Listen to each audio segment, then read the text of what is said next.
यिर्मयाह भविष्यवक्ता की पुस्तक अध्याय 16। यिर्मयाह भविष्यवक्ता की पुस्तक अध्याय 16। फिर यहोवा का यह वचन मेरे पास पहुंचा कि इस स्थान में विवाह करके बेटे बेटियां मत जन्मा, क्योंकि जो बेटे बेटियां इस स्थान में उत्पन्न हो और उनकी माताएं जो उन्हें जन्म दे और उनके पिता जो इन्हें इस देश में जन्माए हो, उनके विषय यहोवा यो कहता है कि ये बुरी बुरी रीतियों से मरेंगे और न कोई उनके लिए छाती पीटेगा, न उनको मिट्टी देगा। वे भूमि के ऊपर खाद की नाई पड़े रहेंगे और तलवार और महंगी से मर मिटेंगे, और उनकी लोथे आकाश के पक्षियों और मैदान के जंतुओं का आहार होंगी। यहोवा ने कहा कि जिस घर में रोना पीटना हो उसमें न जाना, और न छाती पीटने के लिए कहीं जाना,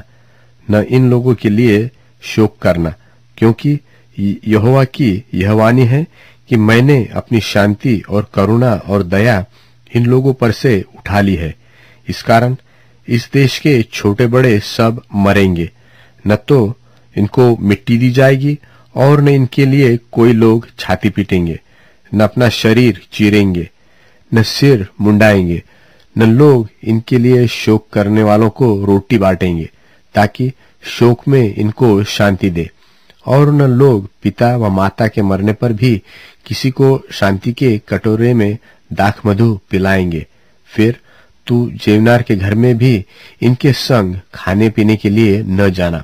क्योंकि सेनाओं का यहोवा इस्राएल का परमेश्वर यो कहता है कि देख, मैं इन लोगों के देखते इन्हीं दिनों में ऐसा करूंगा कि इस स्थान में न तो हर्ष और न आनंद का शब्द सुनाई पड़ेगा और न दुल्हे व दुल्हन का शब्द।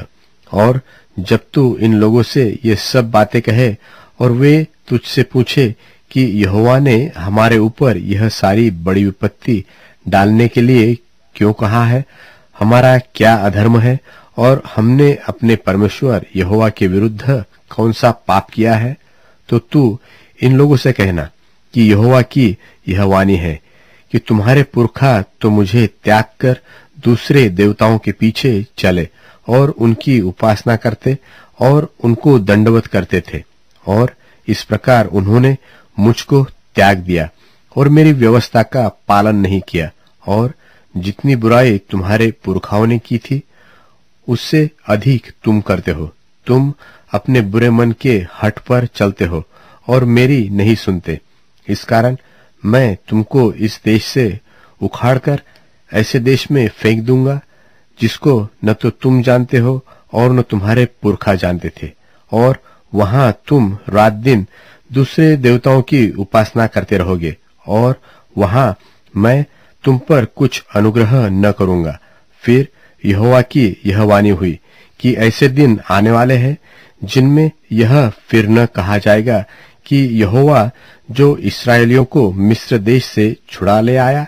उसके जीवन की सौगंध, वरन यह कहा जाएगा कि यहोवा जो इस्राएलियों को उत्तर के देश से और उन सब देशों से जहां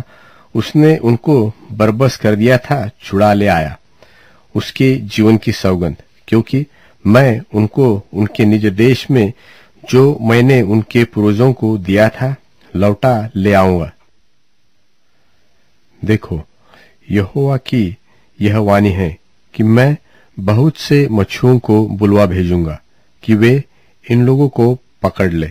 और फिर मैं बहुत से बहलियों को बुलवा भेजूंगा कि वे इनको अहेर करके सब पहाड़ों और पहाड़ियों पर से और चट्टानों की दरारों में से निकाले, क्योंकि उनका पूरा चाल चलन मेरी आंखों के सामने प्रकट है। वह मेरी दृष्टि से छिपा नहीं है और न उनका अधर्म मेरी आंखों से गुप्त है। सो पहले मैं उनके अधर्म और पाप का दूना दंड दूंगा,